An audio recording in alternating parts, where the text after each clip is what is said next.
The dust motes danced in the late afternoon sun, and I remembered dying in them. One moment I was in a cold, damp cowshed, my body a canvas of bruises, my last breath a silent curse against the man I had called my husband. The next I was here in the modest living room of the Grant household, with the man himself, Leo Grant, kneeling on the rough-hewn wooden floor in front of me. The sight was so familiar it made my stomach lurch. His handsome face was contorted into a mask of practiced sorrow, his eyes glistening with unshed tears. I knew this script. I had lived it once before. "Ilara," he began, his voice a low, pleading tremor that had once made my heart soften. "You have to understand. You and I, we've grown too far apart. We live in different worlds now." I said nothing. I let the silence stretch, watching him, seeing the performative anguish for what it was. In my first life, this silence had been one of stunned, heart-shattered grief. Now it was the calm before the storm of my contempt.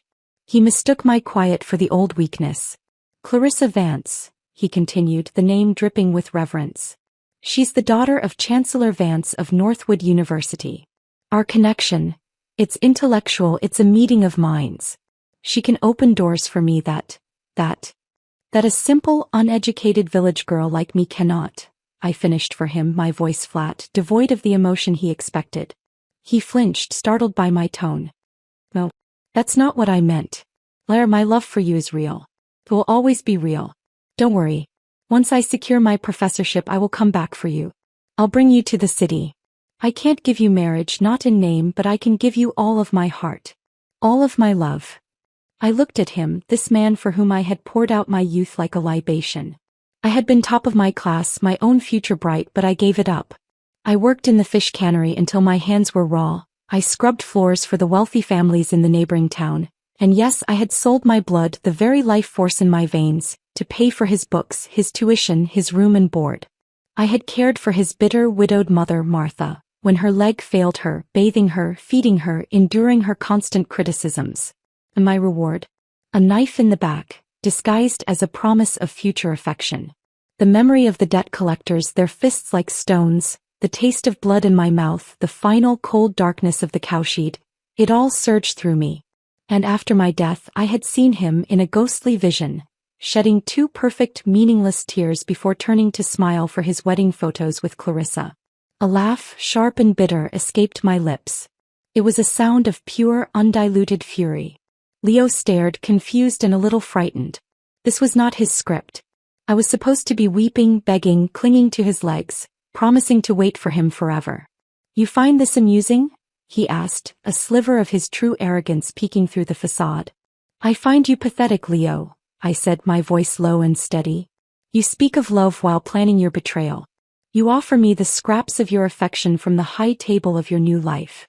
Do you truly think so little of me?" His composure cracked. "This is for us, Ilara. For our future. Can't you see? With Clarissa I can become someone. I can give you a better life later. By making me your secret mistress?" I spat the words. "You think so highly of yourself that I would degrade myself for the privilege of your love?" The door creaked open and Martha Grant hobbled in on her crutch, her face a perfect sculpture of false sympathy. The co-conspirator had arrived. "Ilara, my dear girl," she crooned, her voice like syrup. "I've always thought of you as my own daughter. But you and my Leo, you simply aren't meant to be. Our Leo is a university scholar now and you, well, you finished high school, but that's not a match, is it? Leo tells me Clarissa's father is a chancellor. A chancellor. Don't blame my boy. How could you possibly compete with that?" I looked from the kneeling son to the standing mother, this duet of duplicity. The faint, silvery scars on the inside of my elbow, the marks from the blood I had sold for them, seemed to burn. They couldn't wait to cast me aside, this millstone of a village girl who had outlived her usefulness. A cold clarity settled over me. I would not fight for him. I would not waste a single more tear on this worthless man. But I would not let him off easily. "Fine," I said, the word cutting through their rehearsed lines. They both stared, stunned. "Fine," Leo repeated, hope blooming in his eyes. "You'll sign the annulment papers?" "I will," I said. "On one condition." "Anything," he said, scrambling to his feet. I walked to the small writing desk in the corner, tore a sheet of paper from a notepad and placed it before him with a pen. You will write a statement. A statement of clarification. You will write in your own hand that you, Leo Grant, are the one breaking our engagement. That you are leaving me to pursue a marriage with Clarissa Vance for your own advancement. You will state it clearly and sign it. His face paled. Alara, that's not necessary. What will people think? I don't care what people think. I care about the truth. You want your freedom? This is the price. Write it or I will never sign those papers, and you can explain to your precious Clarissa why you are still legally bound to a simple village girl. Martha gasped. You wicked girl. How dare you make such demands? But Leo was a pragmatist at his core. He saw the determination in my eyes. He knew I was no longer the pliable, love-struck girl he could manipulate. With a clenched jaw, he snatched the pen and began to write. The scratch of the nib was the only sound in the room. He signed his name with a furious flourish. I picked up the paper. It was all there, his betrayal spelled out in his own elegant handwriting. I read it slowly, savoring every damning word. Then I picked up the official annulment petition and signed my name, Alara Reed, with a steady hand. The final stroke felt like cutting a chain. I had barely lifted the pen when Martha snatched the paper from my hand, clutching it to her chest as if it were a winning lottery ticket. Her face, once falsely sympathetic, twisted into a mask of triumphant spite. Finally, what are you to make my son kneel for you? She sneered. A girl like you still dreaming of clinging to his coattails? Pathetic. My son is going to marry a chancellor's daughter. I'll soon be in-laws with a chancellor. Just look at your mud-caked farmer parents and that penniless family of yours. You were never worthy of him. Smug, she helped Leo to his feet. He looked at me, a strange mix of guilt and relief in his eyes, quickly overshadowed by his mother's venom. I'm the one who's not worthy, I said, my voice icy calm, cutting through her tirade. Funny, you never thought of that all those years you lived off me while I was the one keeping your son afloat. You rotten girl. Martha shrieked, her face purpling. Tired of living, are you? How dare you talk to me like that? She lunged at me, her free hand raised, but Leo caught her arm. His face had darkened. Alara, I really misjudged you. Just a few years of food and clothes and you want to use that to hold me hostage forever? I'm telling you, you'll never control me with that again. So the truth finally surfaced. The gratitude was a lie. My sacrifices were a chain he resented. I smiled, a faint, cold curve of my lips. Have you actually looked at what you're holding, Leo? Seeing my expression, a chill of dread went through him. He snatched the paper back from his mother. His eyes scanned the document and his face turned ghostly pale. It wasn't the annulment petition. It was the statement of clarification he had just written. Martha was still cursing beside him when he suddenly shouted, "Enough." The room fell silent. He turned, dropped to his knees again, his voice trembling with a new, genuine fear. I'm sorry, Alara. I didn't mean what I said. Please.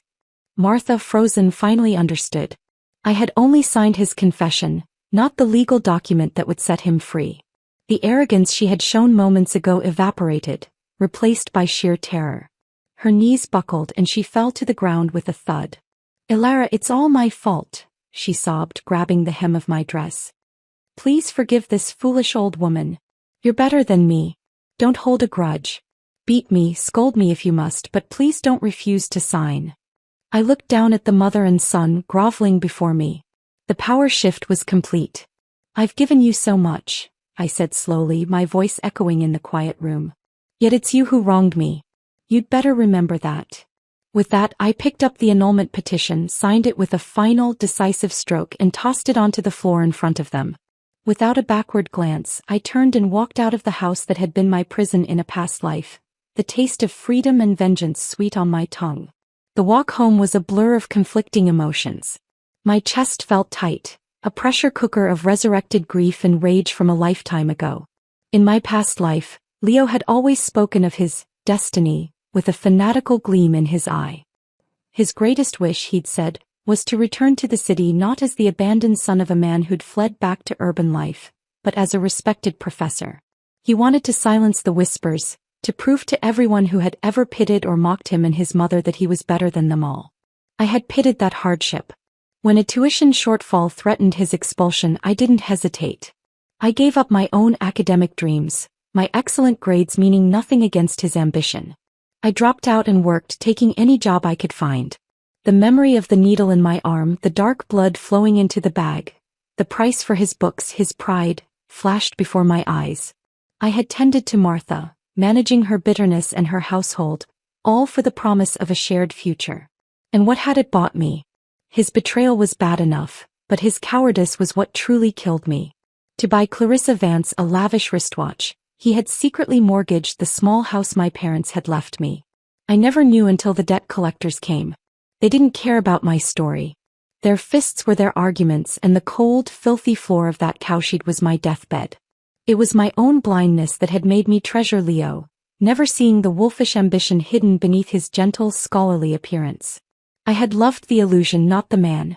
Pushing open the door to my childhood home, the scent of dried herbs and baking bread washed over me, a balm to my wounded soul. My mother, Althea, was kneading dough at the table, her hands strong and capable. When she looked up and saw my face, her smile vanished. "Alara, what's wrong? Did he do something?" she asked, her voice laced with immediate concern. That simple, unconditional love was my undoing. The dam broke. I threw myself into her arms, and the tears I had held back in front of Leo and Martha finally came, hot and uncontrollable. I sobbed into her shoulder, the weight of 2 lifetimes crushing me. She held me, murmuring soft comforts until my shaking subsided. "Mom," I choked out, pulling away to look at her. "I won't marry him anymore. I'm not going to marry Leo." My mother was stunned for a moment, her eyes searching mine. Then a profound relief washed over her face and she hurriedly nodded, pulling me back into a fierce hug. Good. Don't marry him. My clever girl." In the past she had wept countless times, watching me run myself ragged for Leo and his mother, quietly pleading with me to see reason. Hearing me finally say the words myself was the answer to her silent prayers. I wiped my tears, a new resolve solidifying within me. The past was gone. This was my second chance, and I would not waste it on bitterness alone. I would build a new life. "Mom," I said, my voice firmer now. "Remember the cousin of Junior's fiancé? The one who came to visit last spring? Tell him I agree." Her eyes widened in surprise. Caelan Thorne? But you barely spoke to him." "He's a quiet one, a retired soldier, I heard." "Are you sure?" "More sure than I've ever been about anything," I said. "It was a risk. In my first life I knew little of Caelan Thorne. He had always been a quiet, watchful presence on the periphery of village life. But after my death, in those fleeting, ghostly moments before my rebirth, I had a vague, comforting memory of his presence, of a quiet, steadfast kindness offered when no one else was looking. It was a fragile thread, but it was more than I had with Leo now. It was a choice for a different future. The day arrived for Leo and me to formally submit the annulment papers at the village administration office. On the way I saw a commotion by the river. A man had fallen in and a small crowd was panicking, unsure what to do. Thanks to my father being the village's barefoot doctor, I had learned first aid. Without a second thought I rushed over, pushing through the onlookers. I helped pull the unconscious man from the water and, remembering my father's lessons, worked to clear his airways and get him breathing steadily until he coughed up water and gasped for air. By the time the village medic arrived, the man was out of immediate danger, but I was soaked and disheveled. It made me a few minutes late. When I arrived at the administration office, Leo was pacing, his face a thundercloud. "Finally," he snapped, his impatience a stark contrast to the life and death scene I had just left. "What, did you get cold feet? Even if you drag this out, it won't change the fact that we're ending this." His eyes then swept over my drenched clothes and tangled hair, and a flicker of something, not concern but narcissistic satisfaction, crossed his face. "What happened to you? Were you so distraught over breaking up with me that you tried to drown yourself?" I looked down at my soggy state and nearly laughed in his face. His arrogance was truly boundless. "Don't flatter yourself, Leo," I said coldly. "Someone needed help. Unlike you, I don't turn my back on people in need." He flushed, embarrassed and angry at being chastised. "You're not saying this because you still want to cling to me, are you?" he asked, suddenly wary. I couldn't bear to waste another word on him. "Let's just get this over with." We handed in the forms in silence. The finality of the clerk's stamp was a release. It was done. "Wait," Leo called as I turned to leave. A smug smile played on his lips. Right in front of me he submitted a new form, a marriage application with Clarissa Vance. He held it up for me to see, his pride evident. "The day after tomorrow is our engagement banquet," he announced, his voice dripping with condescension. "You're welcome to come. You know, her dad's a chancellor. There are plenty of rules and customs. Unlike folks in the countryside who marry directly without fuss, in the city, there has to be an engagement banquet. It's a matter of status." Listening to his words, which were framed as a complaint but were clearly a boast, I felt nothing but a distant pity. He was like a peacock spreading its feathers, unaware of the gilded cage he was so eager to enter. I smiled, a genuine, calm smile that seemed to unsettle him. "Fine. I'll definitely attend. I'd like to meet this chancellor father-in-law of yours." His confidence seemed to waver for a second, confused by my composure. But then he puffed out his chest, sure that my calm was merely a facade hiding a broken heart. He had no idea that I was attending not as a jilted lover, but as a spectator to the first act of his impending tragedy. Leo and Clarissa's engagement banquet was an exercise in ostentation. It was held in the village square, decked out with more ribbons and lanterns than the New Year's festival. It was even grander than the celebration when Leo had gotten into college, with seemingly half the county invited. The air was thick with the smell of roasting meat and the low hum of envious admiration. Nearly the entire village was there, all sighing over the Grant family's incredible good fortune. Martha Grant was in her element, beaming until her eyes were nearly invisible in the folds of her smiling face, her voice shrill as she shouted greetings and invited everyone to eat and drink their fill. She was playing the part of the gracious future mother-in-law to a high society daughter, basking in the reflected glory. I stood at the back, observing the spectacle. It was like watching a play I had already seen, knowing the third act ended in ruin. The ceremony began. Leo, looking every inch the proud scholar, stood beside Clarissa, who was dressed in a city-style dress that looked out of place amidst the rustic setting. She took the microphone, her voice high and clear, carrying a subtle note of disdain for her surroundings. "I know my fiancé is an outstanding man," she began, casting a simpering look at Leo. "But since we're about to be married, I hope certain shameless women will know their place and stop clinging to him." A ripple of unease went through the crowd. All eyes as one turned to me. Leo, playing the devoted partner, quickly grabbed the mic. "My heart belongs only to Clarissa," he declared with theatrical passion. "Even if someone threatens me by throwing herself into a river, I will never give in." He looked directly at me as he said this, his expression one of deep sorrow, as if my supposed suicide attempt was a great burden on his conscience. From the audience, Martha pounded her chest dramatically. "That's right. The only daughter-in-law our Grant family will ever acknowledge is you, Clarissa. No lowly country girl will ever enter our home." "That's right," Clarissa added, her voice sharp. "I also hope certain people will have enough self-awareness and stop pestering us." Leo continued, his face a mask of pained nobility. "This harassment has caused great distress for me and my fiancé." The whispers grew louder. The narrative was clear. Poor, brilliant Leo was being stalked by his desperate, unhinged ex-fiancée. I could feel the pitying and suspicious glances from the villagers. They all knew Leo and I had been engaged, and his words had all but named me outright. Enough was enough. I would not let them paint me as the villain in their tawdry little drama. I smiled faintly, a sense of calm purpose settling over me. I walked forward through the parted crowd and ascended the small wooden stage. Before Leo could react, I plucked the microphone from his hand. He stared at me, his face a comical mixture of shock and panic. Martha looked as if she might faint on the spot. "First," I said, my voice amplified and steady, "let me congratulate Leo and Clarissa again. They are, without a doubt, a well-matched couple."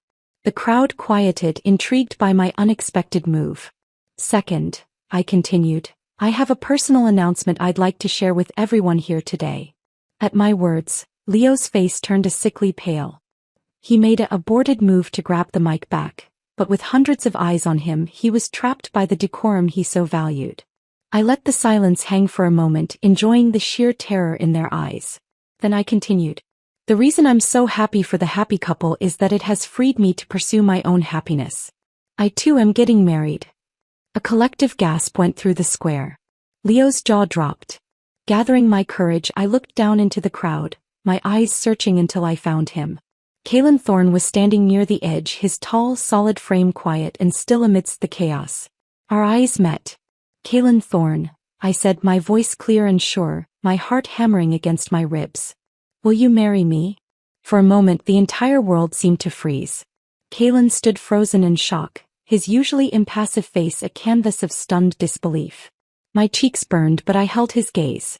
Then, as if waking from a dream, a slow, wondrous smile spread across his face. It transformed him, lighting up his serious eyes with a joy so raw it took my breath away. "Yes," he cried out, his voice strong and resonant, cutting through the silence. He strode towards the stage. "Yes, Alara, I will. I'll treat you well for the rest of my life, I swear it." He reached the stage and stood beside me, his presence a solid, comforting warmth. Looking at his shy, excited face, I couldn't help but lower my head with a bashful, genuine smile of my own. "No way." Leo's voice was a strangled cry, his composure shattered. "How could you marry him?" "I don't agree." He tried to rush toward me, but Clarissa clamped down hard on his arm, her nails digging into his skin, her face a thundercloud of possessive fury. After the ceremony, which had been thoroughly upstaged, Kalen walked me home. He was blushing, his happiness radiating from him in waves. He told me he would come to my house the very next day to formally propose and hoped we could marry as soon as possible. Remembering the vague, comforting memory of his kindness from my past life I no longer doubted his sincerity. I agreed. But just after I saw him off, Leo stormed into my family's yard, his face contorted with fury. "How could you be so cheap, Alara?" he spat, his voice dripping with disdain. "Starving enough to eat anything that comes your way? How could you just pick some wild man to marry?" I didn't bother explaining. I simply stood and told him to leave. His eyes swept over me, and when he saw the simple cheap hair clip I still wore, the only gift he had ever given me, a trinket worth a few cents that had bound me to toil for him for years, he sneered knowingly. "Ah," he said, a smug, superior look returning to his face. "So that's why you suddenly announced you were getting married? Just to spite me? Don't worry, as long as you behave, I'll still find a way to take you to the city in the future." I reached up and touched the clip. I had almost forgotten I was still wearing it. With a swift, decisive movement, I yanked it from my hair, feeling a few strands snap with it. I threw it at his feet.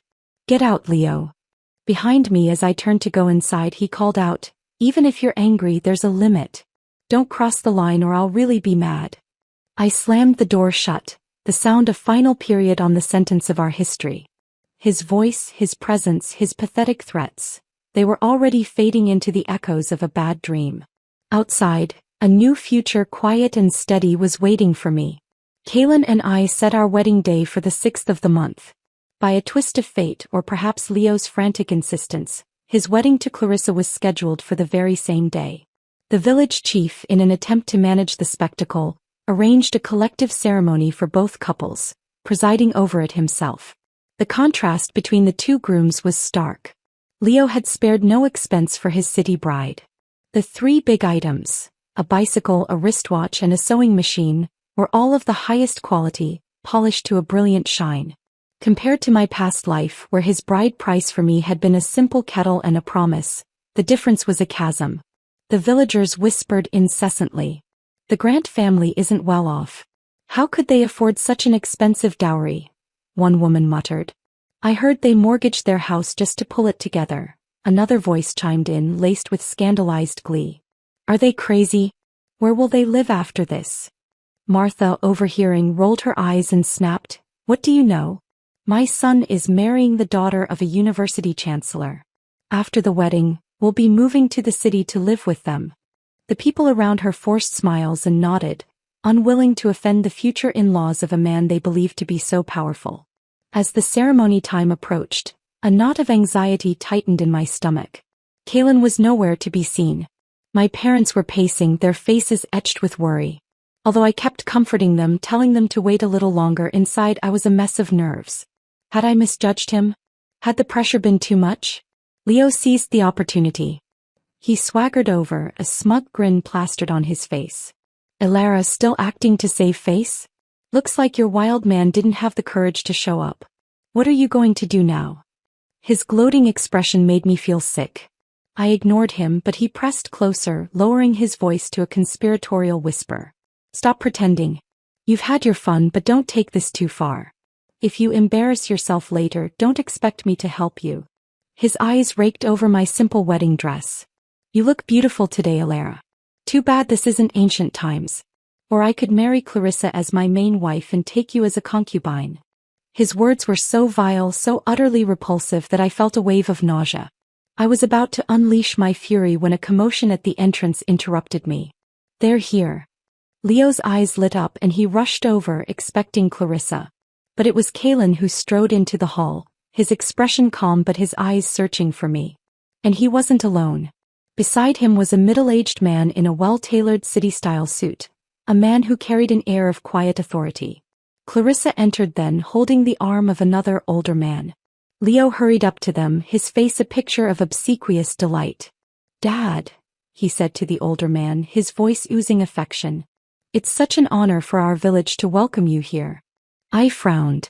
At their engagement banquet, Clarissa's father had claimed he was too busy to attend. His presence today was unexpected.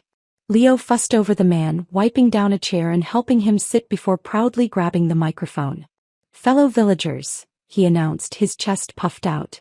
"Please welcome my father-in-law, the Chancellor of Northwood University, who has come to attend my wedding. As the saying goes, a son-in-law is like half a son. From today onward we're all one family." The crowd erupted into applause, marveling at the grant's good fortune. But the applause was suddenly cut off by a deep, resonant voice. The middle-aged man who had entered with Kalen stepped forward. "I only came today to drink at my son and daughter-in-law's wedding," he said, his tone mild but carrying immense weight. "Since when did I gain another son-in-law?" I turned to look at him. He seemed familiar, but I couldn't place him. Leo cut in disdainfully. "And who are you supposed to be? I didn't invite you. Did you sneak in for a free meal?" He waved his hand as if to call someone to throw the man out. But Kalen was already walking towards us. Looking straight at the man, he called out, "Dad." The entire hall fell silent. Leo sneered, recovering first. "So, you finally showed up. If you hadn't said anything, I would have thought this freeloader came just to scrape food." He was trying to regain control, to paint Kalen's father as an opportunist. I quickly went to meet Kalen. "I was worried," I whispered. He smiled, a reassuring light in his eyes. "I went to the city to buy the largest television set I could find for our new home. That's why I was late. Sorry to have worried you." He waved his hand and a procession of men began carrying in gifts. The dowry was brought in one item after another. Beyond the 3 traditional essentials, there was a refrigerator, the large television, a washing machine and more. The sheer scale and value of it all left everyone wide-eyed. In an instant, Kalen's gifts completely overshadowed Leo's. Leo's face darkened with humiliation. He raised his voice, pointing a shaking finger at Kalen. "Alara, think carefully. Where did he get the money for all this? He must have stolen it. Or robbed someone. If you marry him out of spite and he ends up in prison with a criminal record, 3 generations of your family will hang their heads in shame. Is this the quality of a Northwood University student?" Kalen's father asked coldly, his gaze fixed on Leo. Leo snorted, his arrogance making him reckless. "Huh. And what makes you qualified to judge me? Who even are you?" At that moment, another group of well-dressed men hurried in. "Sorry we're late," one of them said. Leo's eyes lit up again. "Director Lovell. You came to my wedding too." He rushed up eagerly, but the man leading the group, Director Lovell, didn't even look at him. His eyes were fixed on Kalen's father. "We're here for Chancellor Thorne's child's wedding," Director Lovell said. Leo's face glowed with excitement. "That's right. He's my father-in-law. Please come inside." He gestured grandly towards the older man sitting with Clarissa. But Director Lovell hesitated, his eyes darting between the 2 older men. Then, as if realizing something, he quickly stepped forward and bowed respectfully to Kalen's father. "Chancellor Thorne," he said, his voice filled with deference. The word, Chancellor, echoed in the stunned silence of the hall. My heart tightened. Kalen had never once told me. Leo was the first to break the silence with a disbelieving laugh. "Director Lovell, you must be mistaken," he said quickly. "He isn't a chancellor. He's just Kalen's father from the countryside. How could he be a chancellor? Director Lovell's expression darkened. Are you questioning me? Leo instantly backpedaled, stammering. And no, I wasn't questioning you. I just thought maybe you made a mistake. It happens. After all, I'm the son-in-law of Northwood University's chancellor. So how could there be confusion? Kalen chuckled beside me. Funny, I've never heard that my father had another daughter or a son-in-law. Leo exploded with rage. Still pretending? You really think you can claim the chancellor is your father? He circled us, his eyes darting back and forth suspiciously. Suddenly he laughed, a harsh, ugly sound. I get it now, Alara. You're bold, I'll give you that. Just to fight me for face, you not only agreed to marry Kalen, you even had his father pretend to be the chancellor of Northwood University. All this trouble just to get back at me. Was it worth it? Hearing his lofty, pitying tone, I was so furious I could barely speak. Leo, don't flatter yourself. Kalen and I truly want to marry.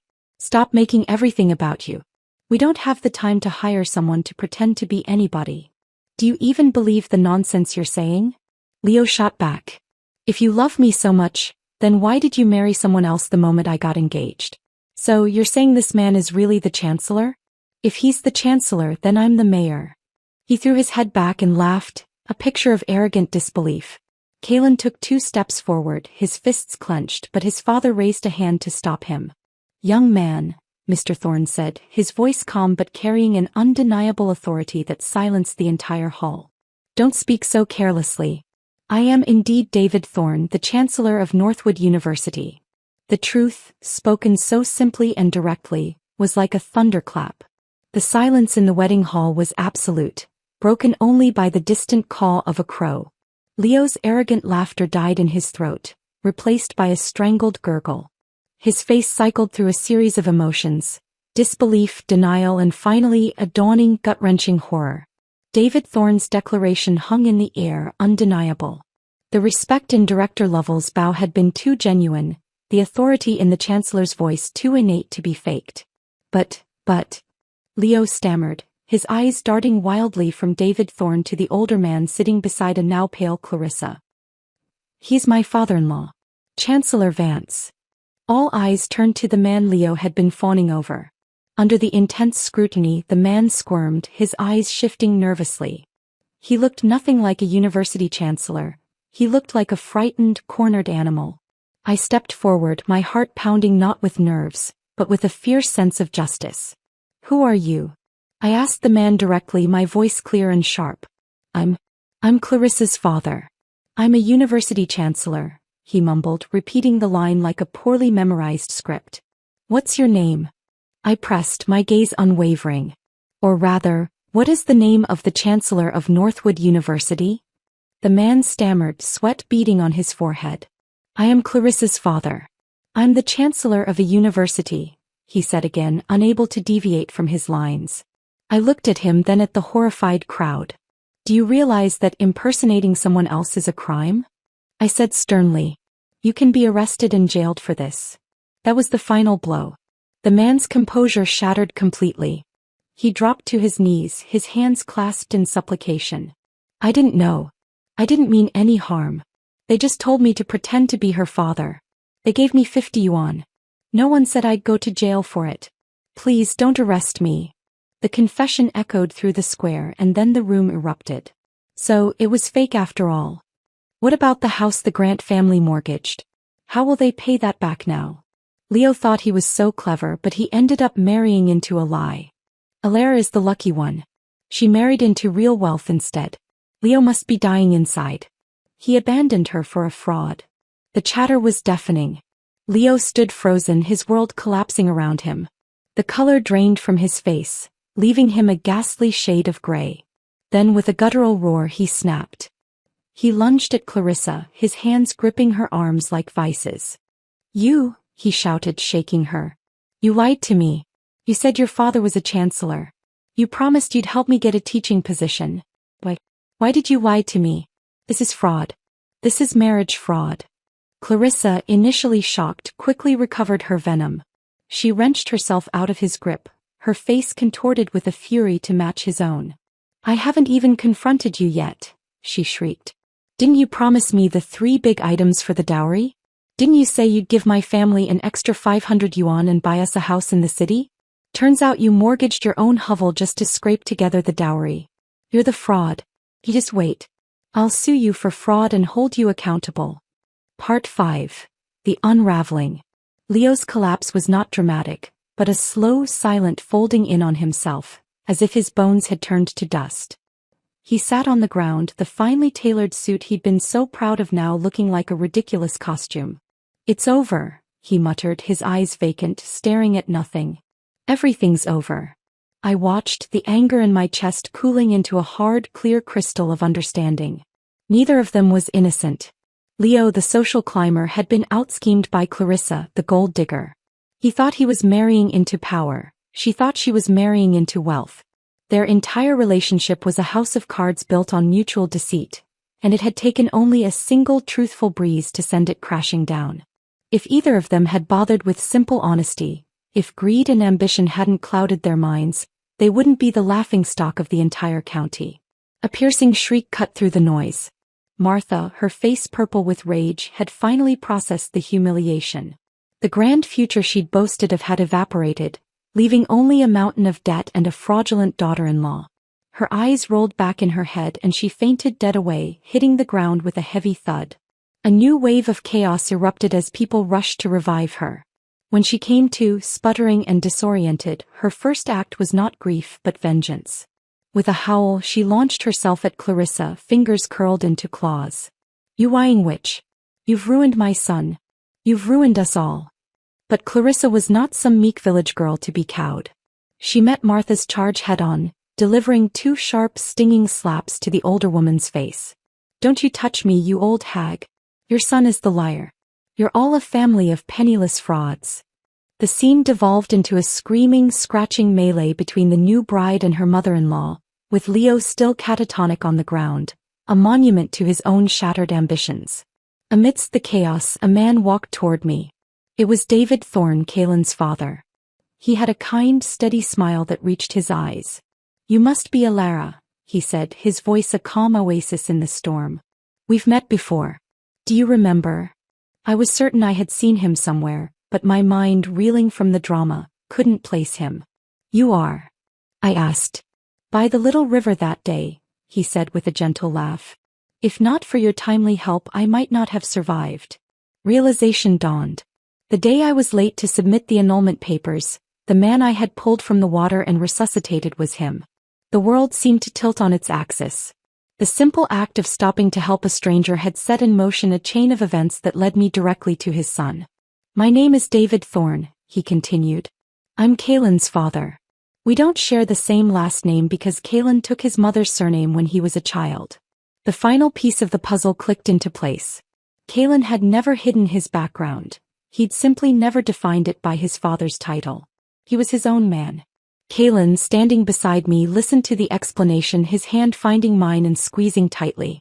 When David Thorne realized who I was, his demeanor shifted from formal to genuinely warm.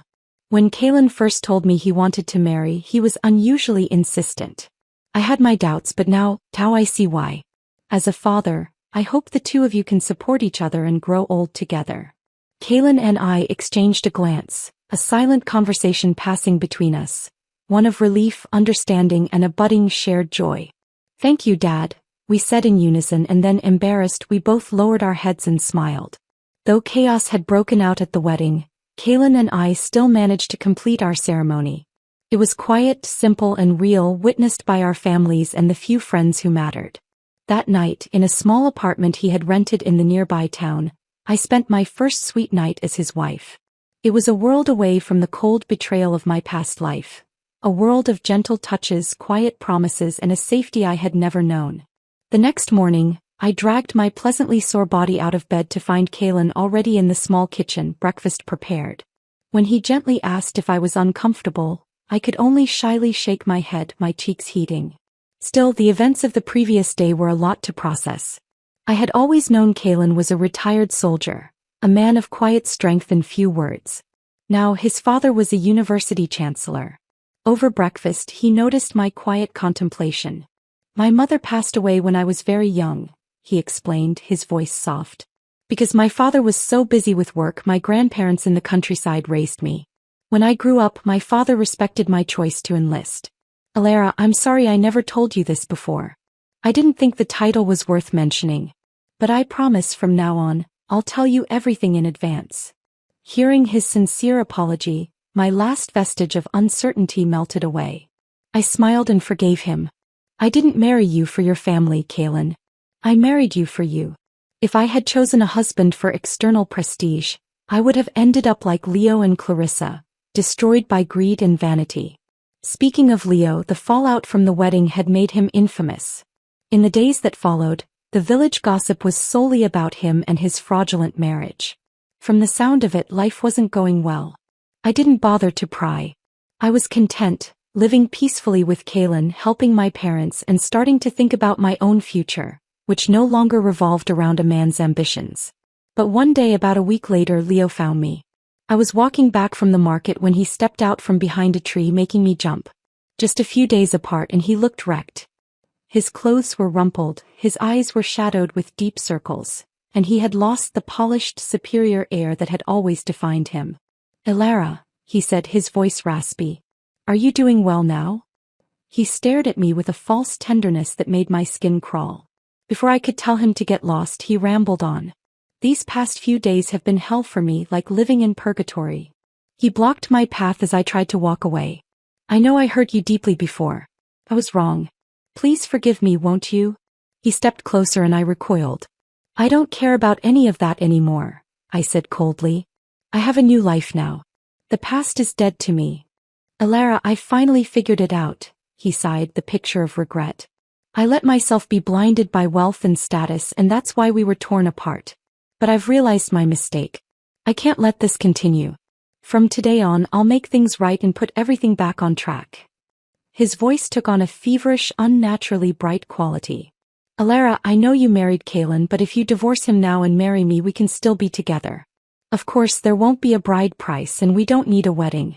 After all, it would be a second marriage, so no need for extravagance. I was stunned into silence by the sheer, unadulterated thickness of his skin. Don't worry, he continued, misinterpreting my silence. As soon as we're married, your family can buy the wedding house, just like before. I'll talk to my mom, and when the time comes, don't be so stubborn. Just bow your head and admit you were wrong and she'll forgive you. Stop, I finally cut him off, my voice trembling with rage. Enough. What's wrong, Alara? He leaned in, oblivious. Don't be afraid. As long as you treat me and my mother wholeheartedly, I won't mind that you're a divorced woman. Wholeheartedly. The word echoed in my mind. He wanted me to work myself to the bone again, to sell my blood again, to let them keep draining me until there was nothing left. Give up on this, Leo, I said, forcing my anger under control. I'm married to Kaylin now. I will never leave him. He blinked, unable to process my rejection. My mom already checked the calendar. The 8th of next month is a perfect day for us to register our marriage again. He wasn't listening. He was living in a complete fantasy. Leo, I said, no. I am not leaving my husband. His eyes went wide, disbelief plastered across his face. It took him a long moment to understand that I meant it, and then his expression twisted into fury. You refuse? You love me so much. How could you refuse? He paced back and forth like a caged animal. Then his face hardened with a vicious understanding. I get it. It's because his father is a chancellor, isn't it? You're such a shallow woman, chasing wealth and status. You despise me just because I don't have a good father. Don't underestimate a poor young man. How do you know I won't surpass him one day? Looking at the crazed man before me, I knew words were useless. But I had one last thing to say. Leo Grant, I said, my voice dropping to a deadly calm. Ask yourself honestly. Have I ever once wronged you in this life or the last? His face drained of all color. Panic flickered in his eyes. What are you saying? He whispered. Could it be, you too? Who was it that chased wealth and power from the very start? I cut him coldly. And you have the face to pin it on me? From beginning to end, I never even knew Kaylin's family background.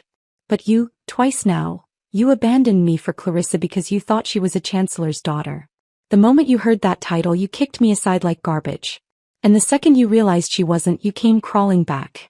In my last life, because of you, I lost my very life. I was the fool then. If I truly cared about who your father was, I never would have worked myself into the ground for you. Never would have sold my blood. Never would have died for you. If you have even a shred of conscience left, don't come near me again. I threw the words at him, each one a stone, and turned to leave. I had barely taken 2 steps when a heart-wrenching cry tore from behind me. Elara, I'm sorry. But I didn't pause. My stride never faltered. The ghost of Leo Grant was finally, truly laid to rest. When I got home, I told Kaylin everything that had happened. I wanted no secrets between us. After listening, he frowned deeply. From now on, he said, his voice firm, if you ever run into him alone, you run as far as you can. A man so desperate to climb higher, beaten down by fraud and humiliation. Who knows what extreme things he might do? Seeing how tense he was, I couldn't help but laugh softly and agree. All right. He insisted. Starting tomorrow, I'll take you to and from work every day. I won't feel at ease otherwise. I nodded, deeply touched by his protectiveness. It was a far cry from being used and discarded. It was the shelter I had always craved. For a while, Leo didn't appear again. We slowly let our guard down, settling into the gentle rhythm of our new life. Kaylin's small apartment became a home filled with laughter and quiet companionship. With his encouragement, I started looking at textbooks again, the dream of my own education so long buried beginning to stir. But just as we were beginning to relax, an unwelcome voice shattered our peace. Elara. Elara. Martha's shrill cry carried into our yard one afternoon. When Kaylin and I stepped outside, her wailing had already drawn a crowd of curious villagers. She looked even more haggard than her son, her clothes hanging loosely on her frame. Elara, you can't just stand by and let him die, she sobbed, pointing a trembling finger at me. I beg you, please save Leo. We were husband and wife once. 100 days of kindness at least. You can't be this heartless. My face darkened instantly. Kaylin's expression grew stormy as he stepped forward, ready to throw her out. I held him back. Wait. I turned coldly to Martha. Make yourself clear. You are Leo's and Clarissa's mother, not mine. Elara, you can't be this cruel, Martha wailed, shifting tactics. Since that day he saw you, Leo has been demanding a divorce. He says he owes you, that he can't let you go. Clarissa refuses, so now he starves himself every day, refusing to eat. I don't know what spell you cast on him, but you've turned him into this. You have to take responsibility. Her face was streaked with snot and tears as she accused me, her words expertly crafted to paint me as the villain. I know you've married into the Chancellor's family now and you look down on us poor folks, but this is still a human life. Leo never did anything to wrong you. Her twisted narrative stirred the crowd into murmurs and gossip. But I didn't get angry. A cold clarity settled over me. This was the final battle. I turned back into the house, retrieved a folded piece of paper from my small keepsake box, and came out holding it high. Yes, Leo and I once had an engagement, I announced, my voice ringing out. But because he wanted to marry Clarissa Vance, he personally wrote this statement of clarification. I unfolded the paper. Everyone, come take a look and judge fairly. Between Leo and me, things are clean and clear. I read the letter aloud, word for word, Leo's own handwriting condemning him. I, Leo Grant, hereby declare that I am the one breaking my engagement to Elara Reed. I do this of my own free will to pursue a marriage with Clarissa Vance, as this alliance is better suited to my future prospects. I passed the letter around for everyone to see. The tide of opinion turned instantly. It was your family who broke the engagement first, a woman shouted. Now that Elara's married well, you come here to ruin her name? Shameless. After all you put her through, you have the audacity to show your face? Martha hadn't expected me to keep the letter, much less dare to bring it out. She had always seen me as meek and submissive, someone who could be crushed with a bit of slander. But not only had she failed to ruin my reputation, she had dragged her own son's name through the mud once more. Her face went pale, then flushed with humiliation. Under the condemning stares and hissed criticisms of her neighbors, she had no defense. With a final, defeated whimper, she grabbed her crutch and slunk away, a broken figure disappearing down the dusty path. Kaylin and I didn't stay in the village much longer. With his savings from his years of service, he bought us a small, sunny apartment in the city. Once the paperwork was finished, we moved in. It was a fresh start, far from the toxic gossip and the ghosts of the past. With his steadfast encouragement, I quit my menial job, picked up my books in earnest, and dedicated myself to preparing for the university entrance exams. The days were long and filled with difficult study, but for the first time the effort was for me, for my own future. Weeks turned into months. The day the thick envelope arrived, bearing the seal of a reputable university, my hands trembled so badly I could barely open it. When I saw the word "accepted," I collapsed into Kaylin's arms, sobbing. Years of bitterness, pain, and deferred dreams finally spilled out in a torrent of relieved tears. He held me, his own eyes suspiciously bright, whispering how proud he was of me. We rushed to tell our parents the good news. My mom and dad were overjoyed, insisting they would throw a banquet for the entire village to celebrate. It took me a long time to convince them to settle for a simple, joyful family gathering instead. Back in the village for that celebration, my mother pulled me aside, her voice low. "I suppose you heard about Leo," she said. I shook my head. I had deliberately closed that chapter. "After he and Clarissa married, they fought like cats and dogs," she said, pouring tea. "Each one thinks the other tricked them. Martha hates Clarissa bitterly, blames her for ruining Leo's future. But Clarissa wasn't easy to bully," I mused. My mother snorted. "She gave as good as she got. Shouting, throwing things, I even heard she hit Martha once. And Leo, he just lets it happen." I was surprised. "He does." In my memories, he had always defended his mother fiercely. My mother leaned closer, lowering her voice. "How could he stop it when he can't even protect himself? Do you know who Clarissa's real father is?" I shook my head again, the image of the pathetic hired actor springing to mind. The man they hired is in jail for petty fraud. But her real father?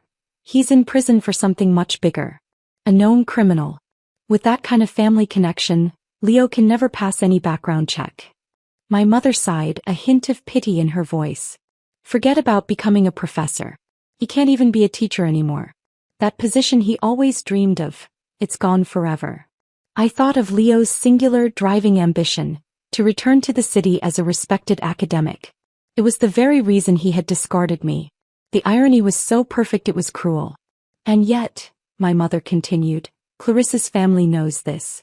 They're demanding 1,000 yuan in compensation before they'll agree to a divorce. Otherwise, they said they'll never let him go, leave a permanent stain on his record." "That's far too cruel," I muttered, a chill running down my spine. Everyone knows the Grants mortgaged their house just to marry her. Where would they ever find that kind of money? My mother shuddered. "And yet I heard that even so, Leo and Martha swore they'd divorce her, even if they had to sell their blood." The phrase hit me like a physical blow. Sell their blood. The very fate they had driven me to was now staring them in the face. My mother shuddered. "Thank heavens you didn't marry into that family. Not one of them is good."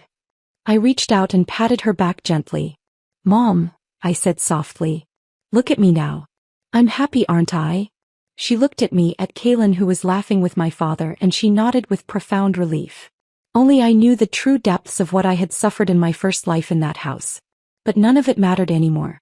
As Kaylin walked in to find me, his smile as warm as the sun, I smiled back and looped my arm through his, stepping out of the house with him. The people and events of my past life could no longer touch me. The debt had been paid, the reckoning was complete. I had already begun a brand new life. The city air, once a symbol of a life I could never have, now smelled of freedom and possibility. Our apartment was small, but it was filled with light and the quiet harmony of two people building a life together. Kaylin supported my studies without reservation, taking on more chores so I could spend my evenings buried in textbooks. The dream I had sacrificed for Leo, I was now reclaiming for myself, with a partner who saw my success as his own. Leo, Martha, Clarissa, they became distant echoes, a cautionary tale from another lifetime. My mother's words about them selling their blood would sometimes surface, bringing with them a complex mix of pity and grim satisfaction. But I refused to let their misery taint my happiness. They had made their choices just as I had now made mine. One afternoon, a few months into my first semester, I was walking home from the library, a stack of books heavy in my arms. The path took me through a small public park. It was there I saw him. Leo. He was sitting on a bench, his shoulders slumped, staring at the pigeons pecking at the ground. He was thinner than I remembered, his once proud posture completely gone. Looked hollow. He didn't see me, and for a long moment I just watched him. This was the man for whom I had died. This broken, defeated shell. There was no anger left in my heart, no hatred. Just a vast, quiet emptiness where all that pain had once been. He was no longer my tormentor. He was just a man who had made terrible, selfish choices and was now living with the consequences. The grand destiny he had craved had been a mirage, and in chasing it he had lost everything real he ever had. I turned and took a different path home. There was nothing left to say. The final thread, the one that had somehow still connected me to that old life, simply snapped. I felt lighter. When I got home, Kalen had dinner ready. He took my heavy bag of books and kissed my forehead. "Tough day?" he asked, his eyes missing nothing. I shook my head, a genuine smile spreading across my face. "No," I said, and I meant it. It was a very good day. That night I told him about seeing Leo. I didn't want any secrets. Kalen listened, his expression thoughtful. "Do you feel sorry for him?" he asked, not with jealousy, but with a simple desire to understand. I thought about it. "I feel nothing," I admitted. "And that's the greatest freedom I can imagine. He's a stranger to me now. His life, his pain, it's not my burden to carry. My only responsibility is to this life, to us." Kalen reached across the table and took my hand, his grip warm and sure. "Good." The years that followed were not without their challenges, but they were our challenges. I graduated with honors, not for anyone else, but for the girl I had been, the one who had once dreamed of learning. I found work I loved, and Kalen built a small, successful business based on his integrity and hard work. We were a team. We eventually bought a house with a small garden. Sometimes on quiet evenings I would think of that cowshed, of the cold and the fear. But the memory was like a story I had read long ago, the emotions faded and distant. I had built a life so full of love and purpose that the shadows of the past could no longer find a place to dwell. The debt of my second chance had been paid not through vengeance, but through a life lived well, a life lived wholly for myself and for the man who loved me for who I was, not for what I could do for him. The past was a ghost and I was finally, completely alive.